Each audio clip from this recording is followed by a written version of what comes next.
Bonjour, bienvenue à ton tuto de prononciation aujourd'hui et on va regarder la liaison et aussi où il n'y a pas de liaison. So welcome to your tuto for pronunciation today. I'm going to have a look at the subject of liaison. That's when we run two words together and see where we use it and where we don't use it, because sometimes we get so keen, and I think it's a good thing. If you learn a new rule, I think go big with it, use it as much as possible. You can always bring it back down again. So this tuto is really about saying, yeah, go for it with liaison, use it as much as you want, and then sort of like be aware that there are some times when you don't use liaison and you can drop those as the exceptions.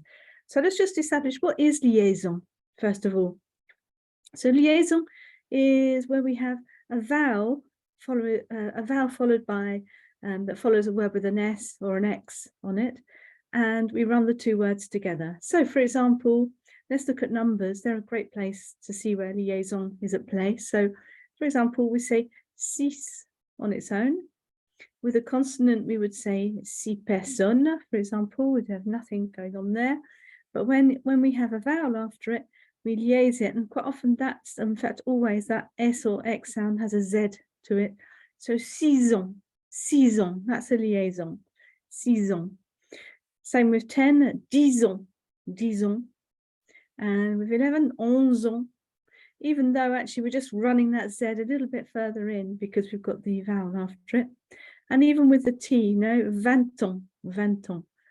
Whereas we wouldn't pronounce that T if we didn't have a vowel after it. It would just be vingt. Another example that's not a number, but for example, les animaux. So again, we're going to get that Z sound in between the two, les animaux. So that's liaison. So let's go back to this vingt ans. We're pronouncing the T, vingt ans.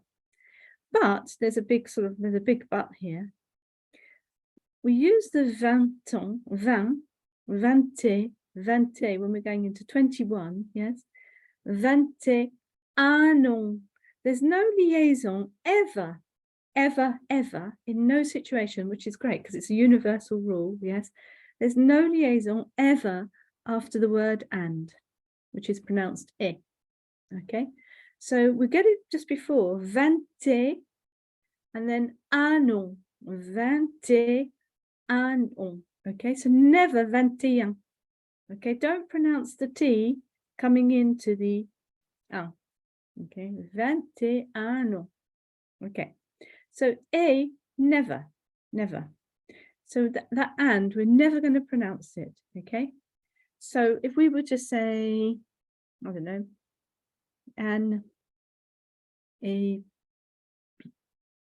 Anita, for example. Anne et Anita. It wouldn't be et Anita, yeah? It's Anne et Anita.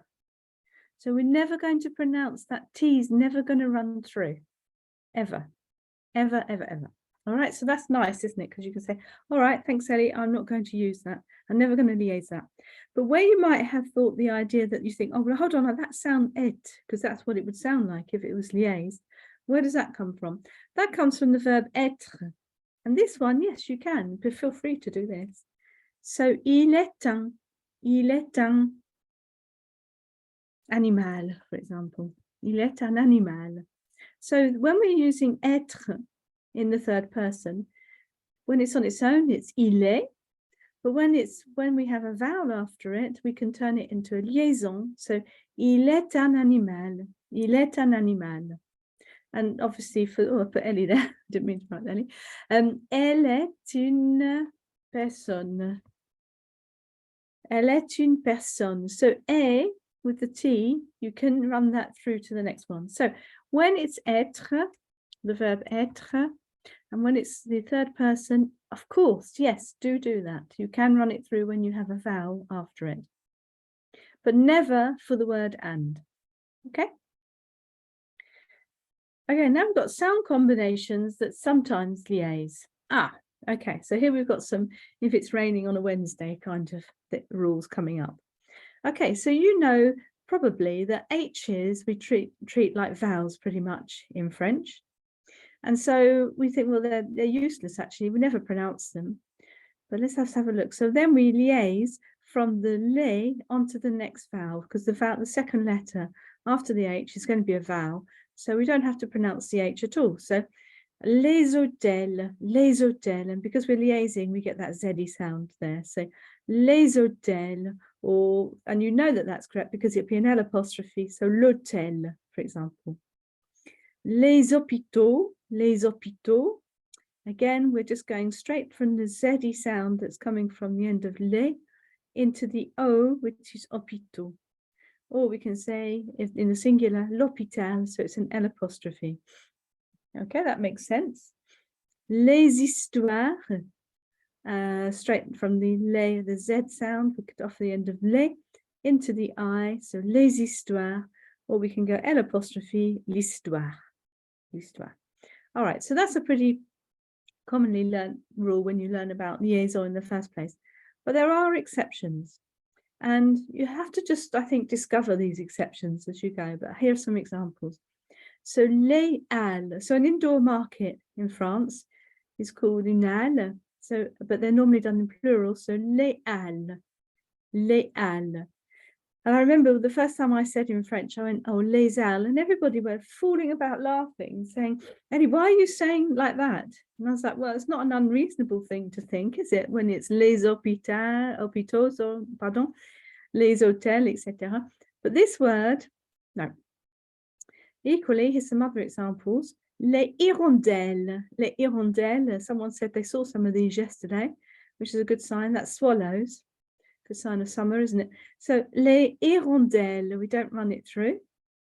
Now we know that this is not a liaison H, because whenever you see an H word that has a separate word, which is a le or la, not with the L apostrophe that we're used to seeing with an H, we know that there's going to be no liaison that happens. So le héros is the hero, okay, or les héros, okay. You know the place, there's a place name called Le Havre. Yeah, that's an example. And this one, probably very useful if you're ordering in a restaurant. It's not les haricots, c'est les haricots. Les haricots is one of those as well. Good. So that might be a bit of a revelation for some people. So you have what's called the H muet. H is the way you say H in French. H muet, which is when we get these liaisons. And le H aspiré, which is sort of like sucked in, if you like. And that's when we see these examples here where we don't do any liaison at all with the H. Now, words that don't liaise for other reasons, I'll just let you note them down if you want to. Words that don't liaise for other reasons. So let's have a look at some other reasons why we wouldn't liaise. Now, you know the word peut-être.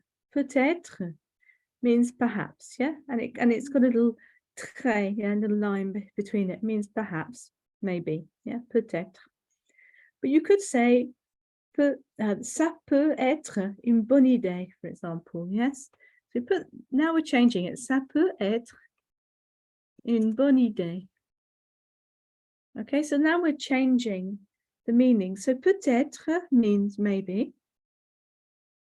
But if we compare that with this, let me get the right accents on there.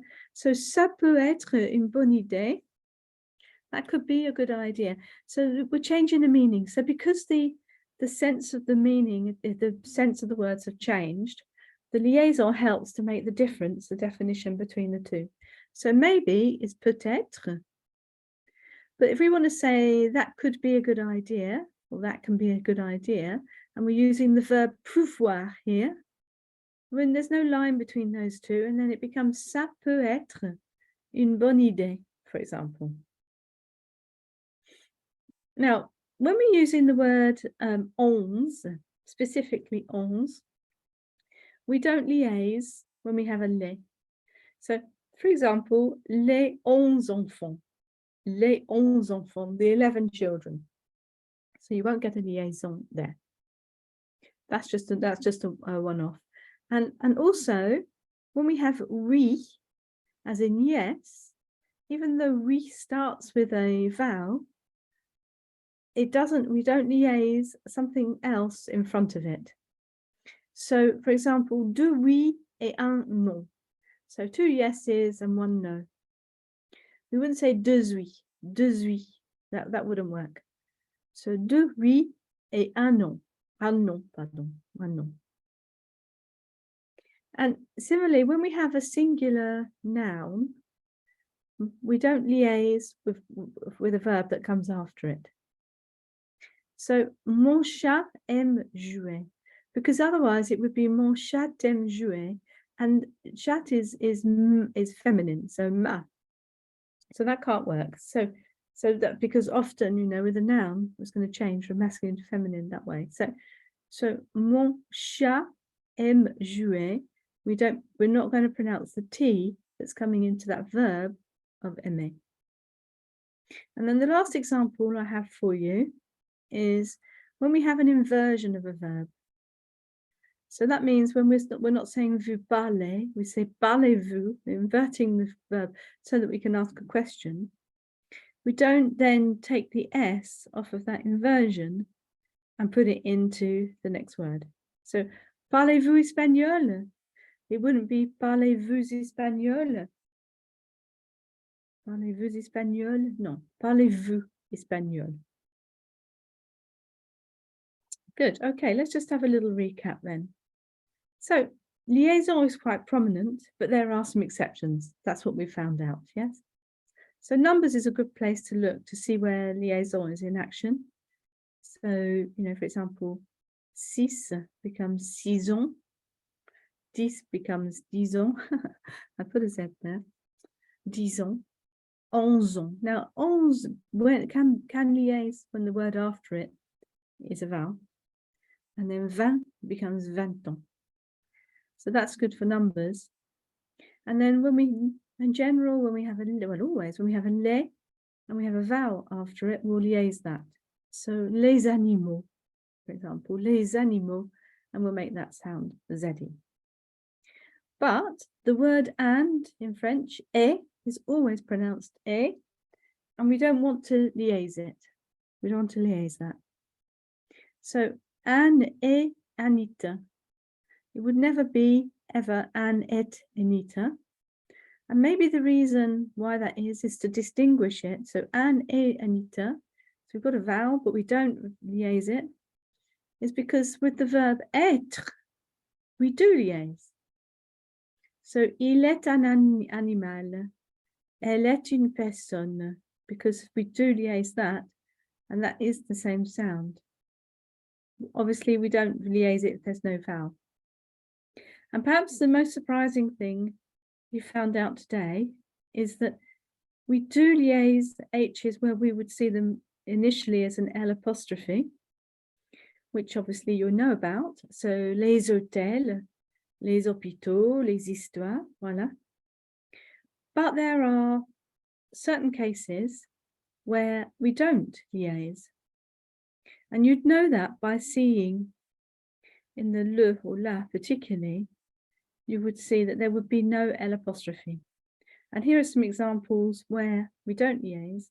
So les halles, which is an indoor market, you're very likely to come across that when you're in a French market town. Les hirondelles, which is swallows. Le héros, and one that you're probably going to come across in a restaurant situation, les haricots. And then finally, we've got some other exceptions. So sometimes we liaise because the rule applies, peut-être, maybe, but we have to make the distinction, the definition of when we mean something different. We've got the same two words together, so we don't liaise. So peut-être, maybe, ça peut être une bonne idée. We don't need to liaise that. Onze is and we are exceptions. So we say les 11 enfants. And we would say, for example, deux oui et un non. And then when we have a singular noun, we don't want to liaise that through. So mon chat aime, straight onto the verb jouer. And then the last one, when we have an inversion for a question, that S off of the inversion will not be liaising with whatever comes next. So, parlez-vous espagnol? It wouldn't be parlez-vous espagnol? Parlez-vous espagnol? So, probably put more questions in your mind perhaps than answers, but it's good to be aware of these things because you can start noticing them. So, thank you very much for being here. Really appreciate your time and hope to see you again soon. Merci beaucoup. Bonne journée. Au revoir. Au revoir.